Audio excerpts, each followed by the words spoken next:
Sa isa sa mga pader ng underground na sementeryong ito, makikita ang isang mural kung saan nakaguhit ang kakaibang larawan ni Jesus. Ito ay mula pa noong 250 CE at dito makikita natin si Jesus na inilalarawan ng artist bilang isang mabuting pastol o good shepherd.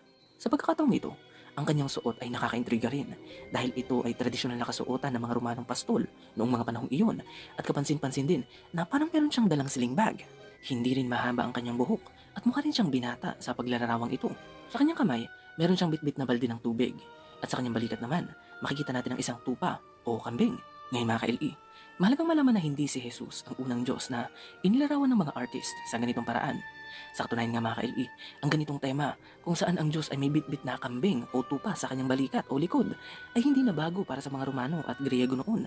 Dahil sa ganitong paraan nila madalas ilarawan ang Diyos na sina Hermes at Mercury. Ibinigay ng mga artist ang ganitong tema kay Jesus upang siya ay maging pamilyar sa paningin ng mga Romano